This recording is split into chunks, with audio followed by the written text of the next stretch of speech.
to my 4x4 corner. Today is day 4 and this day will be divided up into 3 videos again, so be on the lookout for each part. And today we are tackling the long-awaited Jacquard red and black square. So let's get started. Okay, so in our last video we finished this panel and today we will be starting on this one. Now when I did my sweater, obviously I didn't have his official pattern and I just did it by, looking at it and studying the photos and seeing if I could recreate the pattern. But now that he has released the official pattern, we're going to be using that. And so this is an 18 stitch, so because he's using 18 stitches, this is 18 stitches across. Now since my square is 16 stitches, what I did was just take it in. I took away this first column and the last column to center the image and have it at 16 stitches. So I've already done my 16 stitches. If you need a reminder on how to cast on your stitches to be able to start your square, you can go back to my first video. Okay, so the red square is a stocking net stitch.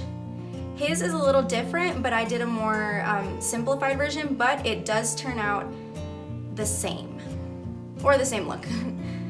Okay, so this one is really simple. It's literally just a 2-row repeat. Our first row is all knit stitches, and then when we're gonna flip over our work, it's all purl stitches. So let's get started. So we're coming in, and we're literally just doing all knit stitches.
Okay, now we have our first row of all knit stitches, and we can go ahead and kind of stretch that out so it doesn't look all bunched up. So there's our first row, and we're gonna turn over our work, and now it's literally all purl stitches. So now we can take a break from our complicated yellow pattern of day 3.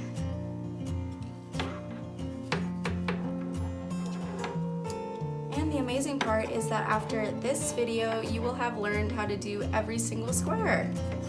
And then it's just literally repeating them in the pattern that he has, or in the order that he has of the squares. So it's all purl stitches on this second row. And again, if you need a reminder on how to do either of these 2 stitches, you can go back to my first video where I go a lot slower.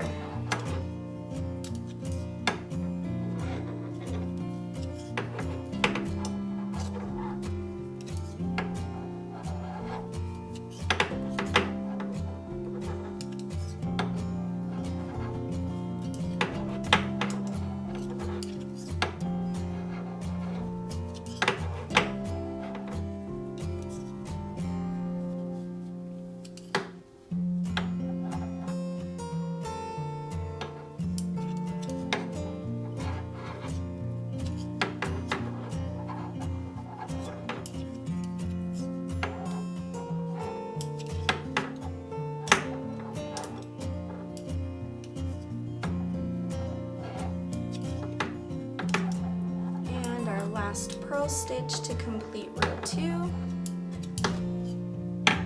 I always kind of like to tug on that little tail to kind of tighten it a bit. And there we have our pattern coming along. And then for our third row, we literally just start again, because it's literally just row 1 is all knit stitches, row 2 is all purl stitches. Make sure I grab my tail.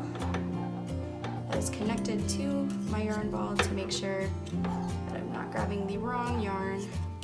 And here we are in our third row doing all knit stitches.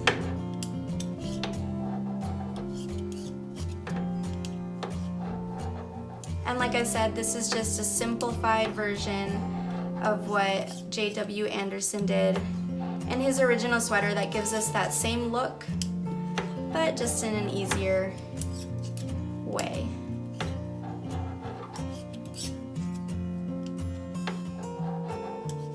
But if you do know how to do his exact stitching, you are more than welcome to do it on your own sweater.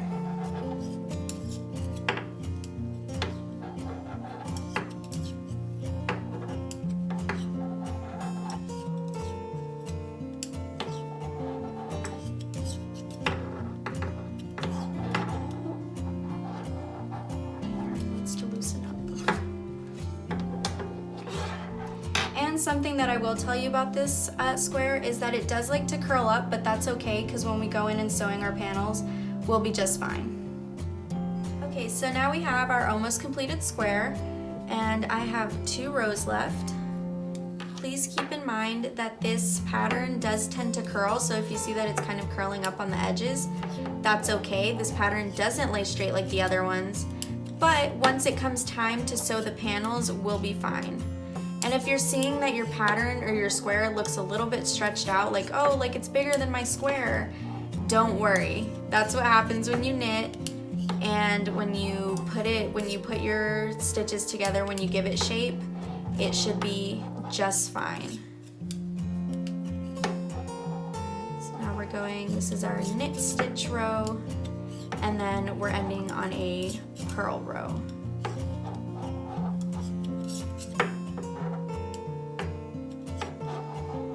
And then our next square, we will be tackling the red and black square. But the good thing is that it's literally the same stocking knit pattern.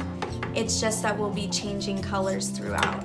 So the good thing is that we've already had this practice of doing this square, and all we have to do is do the same knitting pattern just with different colors in it. So there, I'm gonna see, it curls. All we have to do is give it shape.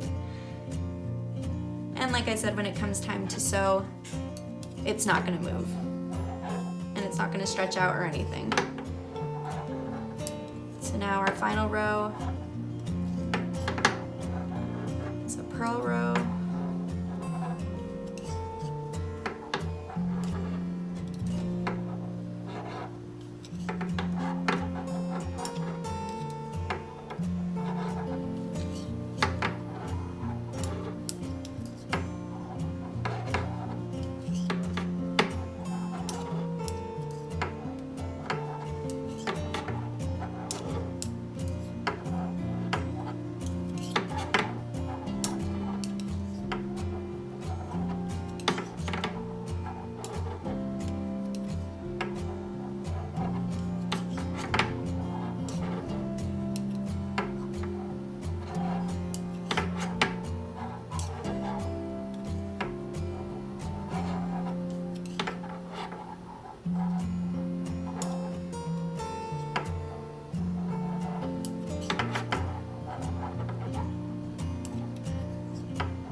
Our last stitch for this square.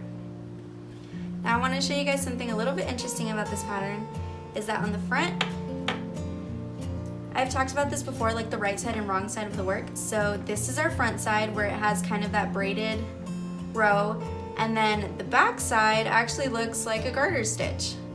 So this one is one of those squares that it's very obvious which one's the front and the back. Most of the squares we've been working with up until this point have been the same on the front and the back, but this particular pattern, just the way it is, you know, braided, that braided pattern that we want on the front, and a garter stitch on the back. As always, I'm including the pattern written out so you can see exactly what we're doing.